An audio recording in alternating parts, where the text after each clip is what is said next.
اہمیت تھی جس میں، اور جو سارا قوم اور ملک دیکھ رہی تھی، جس میں ماشاءاللہ شریف برادران اور پی ڈی ایم کے جتنے اکابرین تھے جنہوں نے اپنے آپ کو جو ہے آئین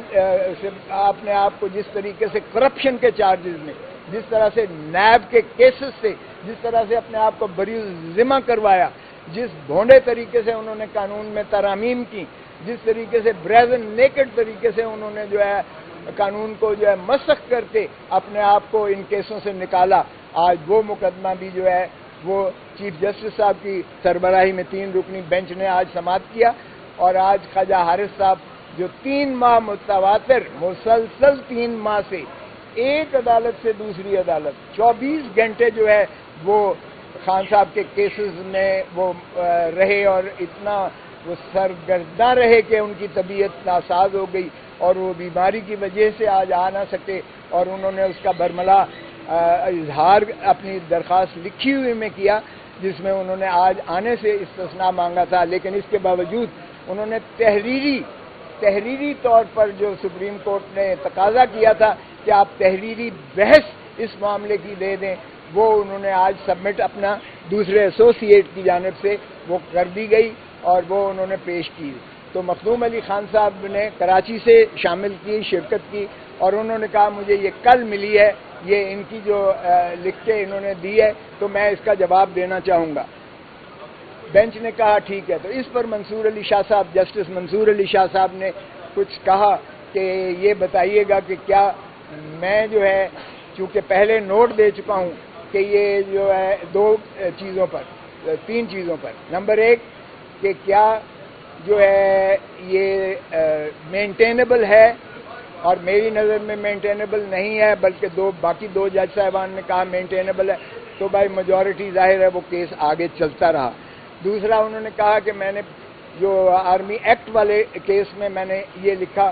کہ مناسب ہوگا کہ پہلے اس کا practice and procedure of supreme court rules کا، جس میں بینچ کی تشکیل پر 3 سینئر ججز کی بات کی گئی ہے، اس کا پہلے فیصلہ کیا جائے اور تب جو ہے بعد میں پروسیڈ ہو، کیونکہ پھر بینچ کی کمپوزیشن جو ہے شاید مختلف ہو جائے۔ تو انہوں نے کہا ایک بات، دوسری بات یہ ہے کہ کیا میری اس آبزرویشن کے بعد جو میں نے نوٹ دیا ہے کیا یہ بینچ کو آگے پروسیڈ کرنا چاہیے، اور تیسرا انہوں نے کہا کہ اگر یہ فیصلہ ہو بھی جاتا ہے تو کیا فل کورٹ کو سننا مناسب ہوگا یا 5 اور 5 ججز سنیں، جس طرح پہلے کیسز میں جو جتنے اہم کیسز تھے اس میں لارجر بینچ سنتی رہی ہے، تو کیا اس کے باوجود جو ہے اس بینچ کو جو ہے سننا چاہیے۔ تو چیف جسٹس صاحب نے کہا کہ ٹھیک ہے، یہ ہم آپس میں بیٹھ کے فیصلہ کریں گے، آپ اس کیس کو ہم جاری رکھنا چاہتے ہیں۔ اگرچہ مخدوم علی خان صاحب سے جب ان کی رائے لی گئی تو انہوں نے بھی کہا کہ ان کے نوٹ کی اہمیت ہے، مگر چیف صاحب نے کہا ٹھیک ہے آپ لکھ کر دے دیجئے گا، اس میں وقت کی قلت ہے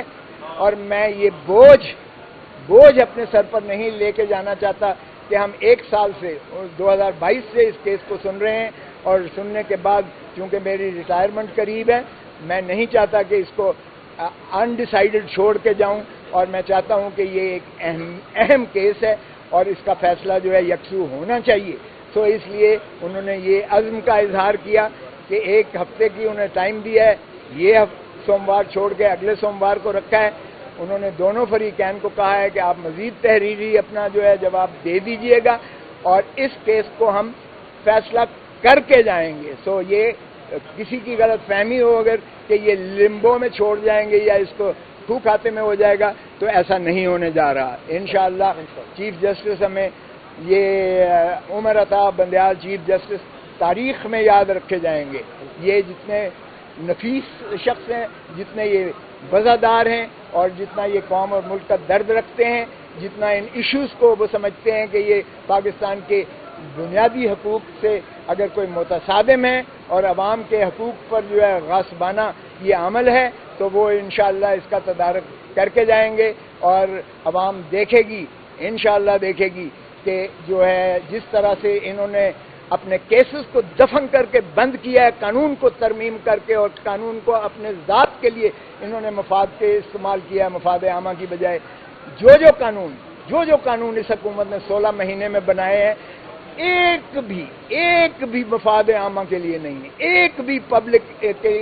بینیفٹ میں نہیں ہے، ایک قانون سازی ایسی نہیں ہے جو عوام الناس کو کوئی فائدہ دیتی ہو۔ انہوں نے ذات کو فائدے پہنچائے ہیں، اپنے جو ہے کرپشن کے کیسز کو انہوں نے بند کیا ہے، انہوں نے 16 ارب کے مقصود چپڑاسی والے کیسز انہوں نے دفن کیے ہیں، بند کیے ہیں، انہوں نے ایسٹس والے کیسز بند کیے ہیں، اور اس جج کو MP1 کی جو ہے ہائیسٹ پوسٹ فیڈرل گورنمنٹ میں دی ہے، جو ریٹائرمنٹ کے بعد اس کو یہ انعام دیا ہے، اور جس نے عمران خان کو سزا دی ہے اس کو اگلے دن ہی لندن پہنچایا ہے، اور وہ ماشاءاللہ سپریمو کے ساتھ ملاقات کرتا ہوا دیکھا گیا ہے، اور وہ اپنی وصولیاں کر رہا ہے۔ تو اگر اس قسم کی جوڈیشل جو ہے یہ ہمارے ڈاکے مارے جاتے ہیں، پاکستان کے عوام کے جیبوں پر مارے جاتے ہیں، تو یہ نہ کوئی قانون جو ہے اس کو کا جواز بنتا ہے، اور انشاءاللہ عدالتیں جو ہے بنیادی حقوق کا تحفظ کریں گی، آئین کی پاسداری کریں گی، اور ہمیں یہی یقین ہے کہ رول آف لا اس ملک میں پریویل کرے گا، اور عوام کو جو ہے جمہور کو اپنا جمہوری حق ملے گا۔ سبمٹ کیا تھا اور نوٹس دیا تھا وفاق کو اور سرکاری ایڈوکیٹ جنرل اسلام آباد کو کہ وہ اس کا جواز جسٹیفائی کریں کہ یہ کیس عماد یوسف کے خلاف ARY کے ہیڈ کے خلاف جو ہے اپنا پریزیڈنٹ ہے ARY کا جو کراچی میں بیٹھا ہوا تھا، اس کے خلاف کیسے آپ نے درج کر دیا، جبکہ ڈسکلیمر ہوتا ہے ہر پروگرام کا کہ جو بھی اس میں ایک گیسٹ آتا ہے اس کا کہے ہوئے باتیں جو ہوتی ہیں وہ ان کی ذمہ داری انتظامیہ پر نہیں ہوتی ہے۔ تو بہرکیف یہ جب مقدمہ درج ہوا تو پاکستان کی نہ صرف ساری جرنلسٹ برادری نے، پریس اور پرنٹ الیکٹرانک میڈیا نے اس پر بہت زیادہ برہمی کا اظہار کیا، بلکہ بین الاقوامی طور پر بھی اس کو یہ متصور کیا گیا کہ یہ میڈیا کا، آزاد میڈیا کے گلا دبانے کے مترادف ہے، جو نہ صرف انسانی حقوق کی پامالی کرتا ہے، آرٹیکل 19 جو یونیورسل ڈکلیریشن ہے اس کی خلاف ورزی ہے، بلکہ آرٹیکل 19 جو ہمارا آئین کا ہے اس کی بھی فنڈامنٹل رائٹ جو ہے اسپیچ اور انفارمیشن اس کی بھی وائلیشن میں ہے۔ تو یہ جب ہوا آج اس کی سنوائی نوٹس کے بعد لگا ہوا تھا، ایڈوکیٹ جنرل اسلام آباد پیش ہوئے اور انہوں نے پھر 2 تاریخیں جو پہلے جس طرح ہوئی تھیں اس پر انہوں نے التوا کے لیے پھر استدعا کی، لیکن اس التوا کی استدعا کو جج صاحبان نے کہا کہ آپ کو بہت موقع مل چکے ہیں، آپ بتائیے ان کے خلاف شہادت کیا ہے۔ تو شہادت جب کی بات آئی تو ایک اس میں ٹرانسکرپٹ کی دکھایا گیا، اور وہ ٹرانسکرپٹ جو ہے وہ کہتے ہیں کہ شہباز گل کے ایما پر ایک زیر تعمیر کوٹھی سے ایک ڈائری برآمد کی گئی، ایک میز سے زیر تعمیر کوٹھی سے، اور اس ڈائری میں یہ ٹرانسکرپٹ ایک ڈاکیومنٹ برآمد ہوا جس کے اوپر عماد یوسف کا نام لکھا ہوا تھا باقیوں کے۔ تو جج صاحبان کہنے لگے کہ بھائی یہ اس کا لکھا ہوا ہے، انہوں نے کہا نہیں عماد یوسف کا نہیں ہے۔ تو کیا عماد یوسف نے پروگرام میں اس کا نام عماد یوسف کا آیا؟ کہ جی وہ بھی نہیں آیا۔ تو اس سے برآمدگی ہوئی؟ نہیں جی برآمدگی بھی اس سے نہیں ہوئی ہے۔ اور پھر انہوں نے کہا کہ اگر اس پر لطیف کھوسا کا نام لکھ لیتے تو آپ پھر لطیف کھوسا کو پکڑ لیتے، یا کسی اور کا نام لکھ لیتے تو آپ اس کو ملزم بنا دیتے۔ تو یہ انہوں نے کہا کیا یہی شواہد ہیں، یہی ثبوت ہے، یہی اس کے خلاف ہے؟ انہوں نے کہا جی مجھے ٹائم دیں، مجھے ٹائم دیں۔ تو تفتیشی موجود تھا مثل سے، انہوں نے کہا آپ تتمہ بیان پڑھیں، اور جب تفتیشی نے تتمہ بیان مدعی کا پڑھا تو اس میں صدف عبدالجبار نے پروگرام کیا تھا، خاور گھمن اس کے کوآرڈینیٹر تھے، اس کے جو ہے ارشد شریف جو ہے وہ اس کے وہ تھے، اور اسی طرح جو ہے باقی دیگر اشخاص کا نام بھی تھا، باقی ساروں کو جو ہے بری الذمہ کر دیا، اور اس شخص کو جو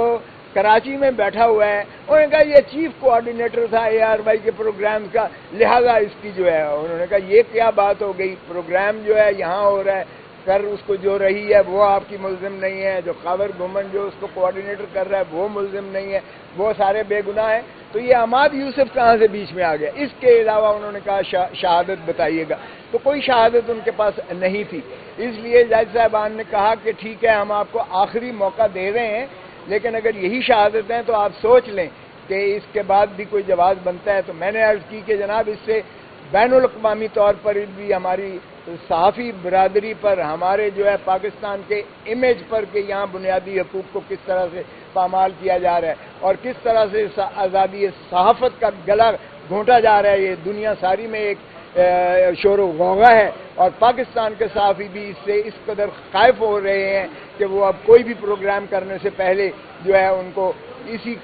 خوف کے تحت کہ ہمارے اوپر بھی ویجنگ وار اگینسٹ پاکستان، یعنی اندازہ کریں میوٹنی، بغاوت، یہ اتنے بڑے بڑے دفعات وہ لیگسی لگا دی گئی جو 1923 میں جو تاج برطانیہ نے غلام رکھنے کے لیے جو قوانین میں ترمیم کی تھی یا بنائے تھے، ان کا جو ہے غوغا اور شوشہ ہمارے اوپر ڈالا گیا ہے. اور ہماری تو اس میں بھی آرٹیکل سیکشن 196 ہے کہ sanction of the federal government